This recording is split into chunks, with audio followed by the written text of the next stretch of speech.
The first time we found the clearing, we thought it was just another quiet patch of dead grass deep in Pinewood Forest. But then we saw the crosses, dozens of them, rough, handmade, half-rotted.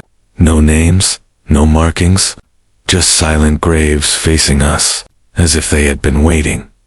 If you enjoy this story, remember to like, subscribe, and follow for more terrifying forest horror.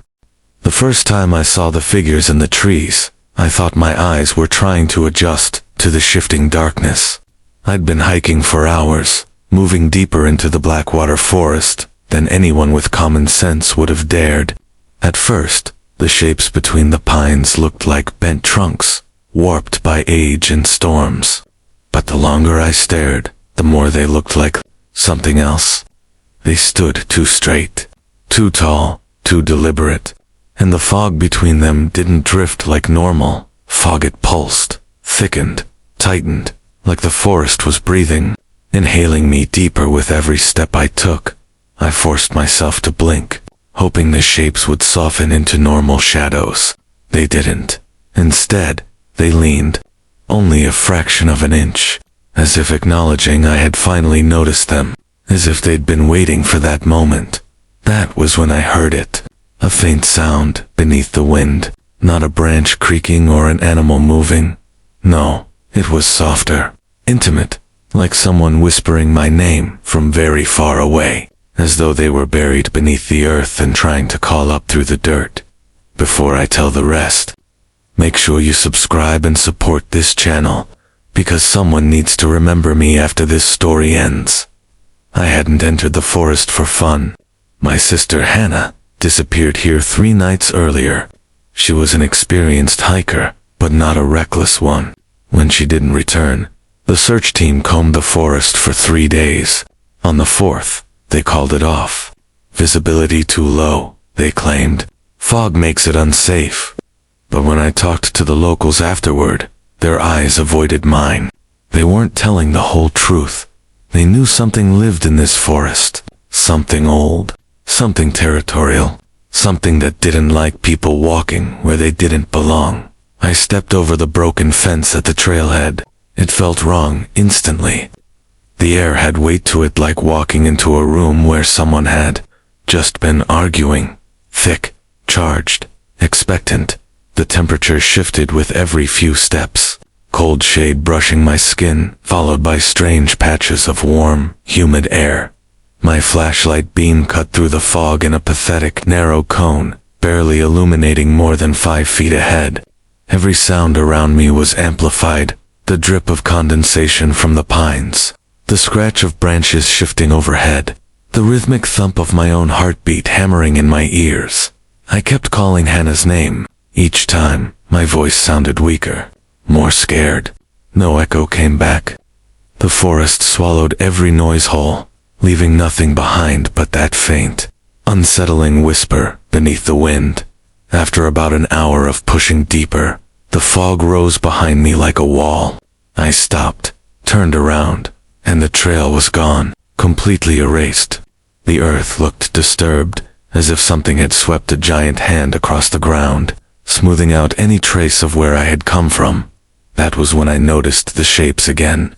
Dozens of them, lining the trees, still watching. Their proportions were wrong.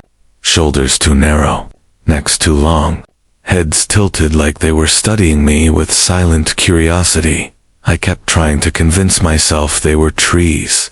But trees don't shift their positions when you blink. Trees don't take slow, careful steps toward you without making a sound. Trees don't whisper your name. That whispering God louder. Not close, just clearer. Enough that I could pick out the rhythm of syllables trying to form my name. My legs moved before I even made a conscious decision. I ran, faster than I ever had in my life. But running didn't feel like escape. It felt like falling into something, like the forest was shaping the ground under my feet, pushing me in a direction it chose. The fog twisted around my ankles like cold hands clawing at me, trying to slow me down, trying to drag me back toward those shifting silhouettes. Then I heard it, Hannah's voice, behind me. She called my name in the exact tone she used when she was scared, but trying not to show it. Except, there was something wrong with it. Something hollow. As if her body wasn't the one speaking. I didn't turn around. Turning around felt like death. I kept running until my lungs burned, until the whispering faded into a low hum beneath the trees. When I finally stopped, gasping and shaking, the shapes were gone. The forest looked empty, but it didn't feel empty, not even for a second. Silence soaked into the woods like thick oil, clinging to my ears. Silence that wasn't natural. Silence that was choosing not to reveal what lived inside it. I took one more shaky step forward, and then I saw it through the fog. A cabin. It stood half hidden between the trees, as if the forest had grown around it intentionally. The wood was old, but intact. The windows were dark. A faint lantern flickered outside, swaying even though there was no breeze. But I didn't freeze because of the cabin. I froze because someone was standing in the doorway, a figure, still waiting, not waving me over, not warning me away, just watching, like they had been expecting me. My heart climbed into my throat. The forest behind me felt like a trap waiting to snap shut. The cabin felt like the only place that wasn't actively hunting me.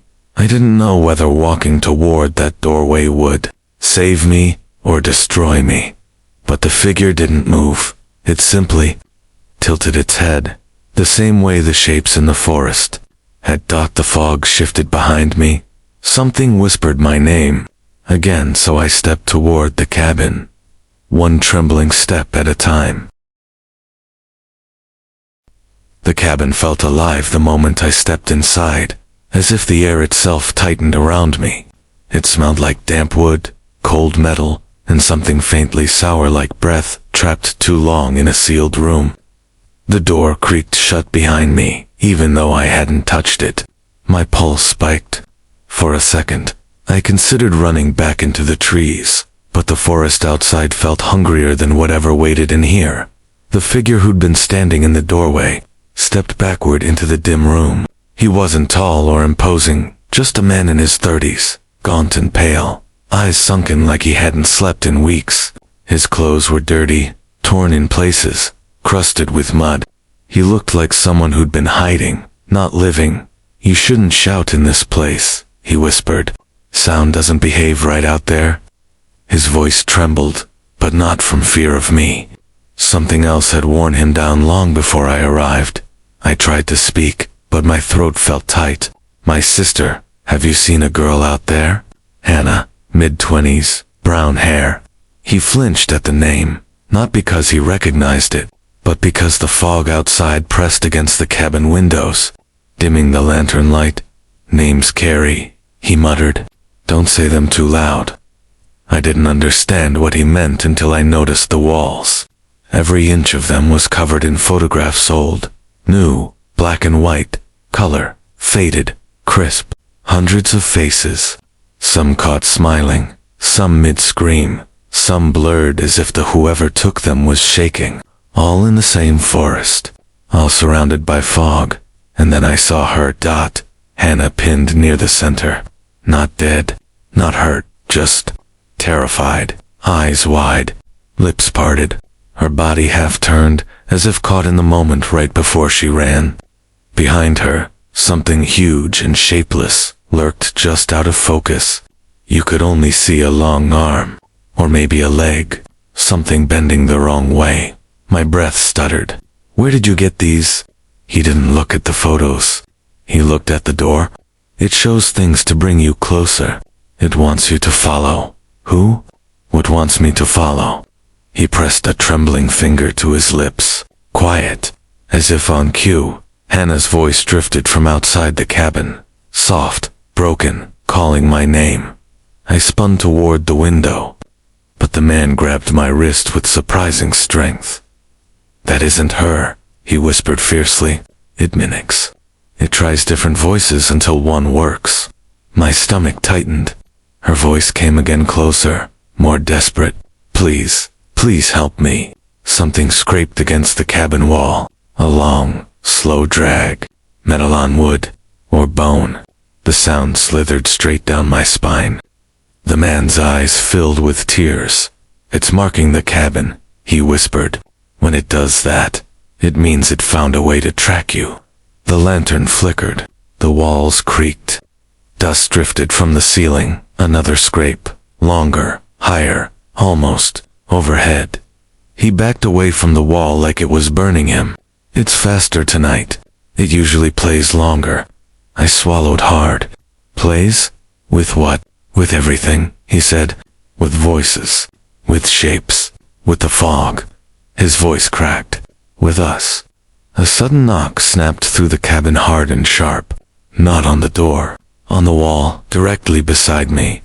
I jumped back, heart punching my ribs. The man shut his eyes. "It knows you're in here." The fog outside thickened until the windows showed nothing but white. The knocking continued, faster now, like fingers drumming impatiently. Then it stopped. The silence that followed was suffocating. The man crouched, covering his ears like he expected a scream. "When it goes quiet," he said through gritted teeth, "it means it moved." I felt the pressure again, the same deep, pulsing pressure behind my ears, like something was breathing. Inside my skull. The lantern light dimmed, my breath fogged in front of me. Not because the room was cold, but because something behind me exhaled, slowly, deliberately, right against my neck. I didn't turn, couldn't turn. The man whispered, "It's inside." The lantern went out, and the darkness breathed again. The darkness inside the cabin wasn't just the absence of light.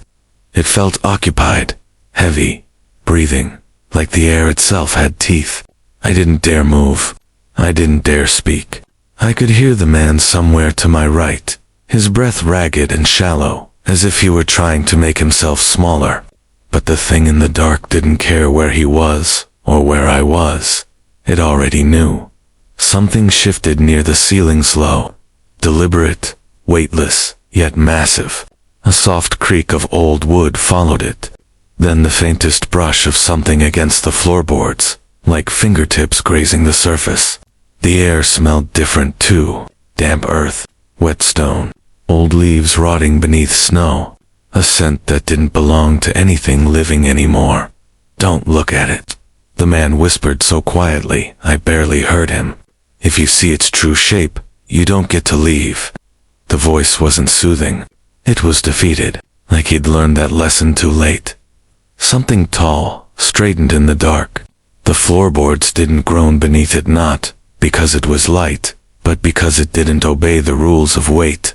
My pulse thrashed in my throat. The pressure behind my ears returned, stronger now, sharp enough to make my vision pulse, even though there was no light to see anything by. A soft tapping began behind me. 2, 3 taps, like someone drumming their nails against the door frame. Then the tapping moved across the room, skittering upward diagonally, until it stopped above my head. The man whimpered, "It's choosing which one of us to take first." I wanted to tell him to run, to hide, to do something, but the moment I opened my mouth, a whisper slithered out of the dark and slid into my ear. "Stay." It was my sister's voice, but not exactly. A broken version, stretched, as if spoken through water. My eyes burned with tears. I clenched them shut harder. I wasn't going to look. I wasn't going to turn. I wasn't going to. The lantern flickered once, twice, then a faint glow returned, barely enough to illuminate the outlines of objects. And that was somehow worse. The shadows were deeper, darker, denser. The man stood trembling near the wall, eyes wide, staring at something behind me. I didn't want to turn, but my body did it anyway. My flashlight, lying on the floor, sputtered to life for half a second, just long enough to reveal something towering in the far corner. Too tall to fit in the cabin, yet somehow compressed into it. Its limbs were long, impossibly long, jointed in places that made my stomach twist. Its body rippled, like fog trying to hold the shape of a person, but failing in slow motion. And its face, I didn't see its face. but I saw where a face should be, a hollow impression, like someone had pressed a screaming mask into the fog and let it sink in. The beam died. Darkness reclaimed everything. The man's breathing hitched. I heard him scramble backward, feet dragging, hands fumbling, a soft thud as he hit the wall. A choked sob. "It's looking at me," he whispered. I didn't mean to stay this long, please." Something sharp cut through the air, followed by the wet sound of breath being stolen. The man gasped once. Just once. Then all sound from him stopped, like someone had pressed a hand over his entire existence and smothered him out. I felt the floorboards shift as something moved toward me, silent but immense. A coldness wrapped around my ankles, thick, misty, deliberate. The fog inside the cabin curled upward, sliding along my legs like it was trying to memorize their shape. My instincts took over. I kicked backward, stumbled, and bolted for the rear door. My shoulder slammed into it, the old wood groaning as it cracked open. The world outside exploded into white fog, thick, moving, alive. But I didn't stop. Anything was better than the thing behind me. I tore into the forest, branches whipping my face, leaves crunching beneath my boots. The fog smothered sound and light, making every direction look identical. My mind screamed at me to slow down, but fear shoved me deeper into the woods until the trees shifted, parting into a clearing I didn't recognize. The whispering started again, but not from behind me, from everywhere. Layered voices. My sister, the man from the cabin, strangers, my own voice, all overlapping, repeating my name with increasing urgency. The fog thinned at the center of the clearing, revealing pale shapes standing among the trees. Human shapes. Some tall, some small, some leaning, some rigid, dozens of them. Their outlines wavered like flames in a breeze. My breath hitched. They weren't standing. They were hanging, suspended, inches above the ground, feet dangling, bodies swaying gently, as if caught in an invisible current. Their heads hung forward, faces obscured. I stepped back slowly, shaking my head. No, no, no. No. A soft crunch behind me made my blood freeze. I turned. Another figure stood in the clearing, not hanging, standing, facing me. Its shape didn't shift like the others. It was more defined, more human. Its clothes were familiar. My lungs collapsed. It was my sister, or something wearing her outline. Her head lifted slowly, too slowly. Her eyes were wide and glassy, reflecting the fog like mirrors. Her mouth stretched into a trembling smile that didn't belong on any living face.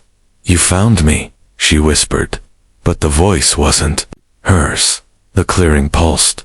The fog tightened around us like a closing fist, and her shadow, her impossible shadow, across the ground toward me, even though there was no light source behind her.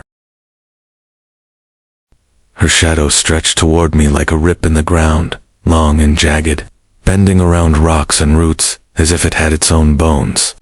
I stumbled backward, but the shadow followed, sliding faster than her feet ever could. The air around us pressed inward, thickening until every breath scraped against my throat. My sister, if it was her, tilted her head in a slow, unnatural arc, like her neck had too many joints. "You shouldn't have come," she whispered, though her lips barely moved. Her eyes didn't blink, didn't shift, just stared straight into me with a hunger that didn't belong in anything human. I turned and ran. Branches whipped my face. The fog swallowed my legs with every step. The ground felt unstable beneath my boots, as if the forest rearranged itself in real time, closing paths behind me and opening new ones ahead. The whispering followed me, growing louder with each breath. Not just hers. Dozens of voices. Hundreds. All speaking in different tones. Some pleading. Some laughing. Some screaming. All of them saying my name. The fog surged forward, pushing against my back like a tide trying to drag me under. I burst through a narrow gap between two leaning pines, slipped on wet leaves, and hit the ground hard. Pain shot up my arm, but I forced myself onto my feet. The trees thinned ahead. For a heartbeat, I saw open space, a clearing, not the one I'd just fled. A different one. In the center stood the cabin, or what remained of it. The roof had caved inward, as if crushed by something massive. One wall was missing entirely, torn away like cardboard. Fog billowed out of the empty space where the door had been. The lantern still hung from a bent nail, flickering weakly, giving the collapsed cabin the appearance of a gaping mouth. I didn't want to go inside. I didn't want to get any closer. But the whispering behind me shifted, turning into deep, guttural breaths, the sound of something dragging itself through the trees. The ground trembled beneath my feet. I had no choice. I sprinted toward the cabin. As I crossed the threshold, the fog behind me surged like a wave slamming into a cliff. The ruined wooden floor groaned loudly, shaking beneath my weight. I spun around, expecting the creature to be right behind me, but the fog stopped at the doorway, swirling violently, as if something enormous stood just on the other side, blocked only by the frame. Inside, the air was thick and cold. The walls were splintered, clawed, as though something had dug into the wood searching for me. My flashlight buzzed in my hand. The beam flickered across the room, catching shredded photos scattered across the floor, faces torn, bodies ripped in half, eyes scratched away. The man who had brought me here, what was left of him, lay, crumpled in the corner. His body wasn't torn or broken. It was thin, hollow, as if something had drained him from the inside, leaving only an empty shell. My stomach twisted. I backed away right as a long, thin shadow crawled across the wall. A hand emerged first, not a real hand, a shape of one. Fog pressed into the outline of fingers that bent too far backward. The arm stretched across the cabin as though the shadow itself had weight. My flashlight flickered violently as the shape grew larger, rising upward, unfolding. The creature stepped into the remains of the cabin. It wasn't made of flesh. It was fog given intent. Fog given hunger. Its form stretched and reformed with each movement, limbs lengthening, torso narrowing, head tilting with jerking awkwardness, like it wasn't used to holding a shape for long. Where its face should have been, the fog sank inward, forming a hollow void that pulsed with a faint heartbeat like glow. I stumbled backward, but the wall stopped me. The creature leaned down slow, curious, its empty face inches from mine. A cold pressure pressed against my temples. My thoughts blurred. My memories twisted, pulled apart. It was inside my mind. I felt it searching, pushing, learning. My flashlight slipped from my hand. The beam rolled upward, illuminating the creature's torso. It was filled with shifting silhouettes. People, faces, some screaming, some silent, some pounding against the fog from inside, their hands visible only for a moment, before dissolving. At the center of them, my sister's face flickered, alive, terrified. She reached for me, her voice echoing inside my skull instead of my ears. Run. The creature straightened, suddenly. Its head snapped toward the door as if something outside had changed direction. Then it looked back at me, or rather into me. The void where its face should be widened. The walls shook. The fog thickened, rising from the floor like smoke. And the moment I sensed what it wanted, I lunged for the opening in the collapsed wall. The creature moved too fast to follow with my eyes, but something slammed the ground behind me, hard enough to shake the forest. I dove through splintered boards, rolled across wet leaves, and tore into the trees as the fog howled behind me like a living wind. The forest blurred. My legs burned. My lungs felt like they were tearing, but I didn't stop. Not even when a second voice joined the whispering, my own, calling me from somewhere ahead, guiding me toward something I didn't recognize, something waiting in the fog.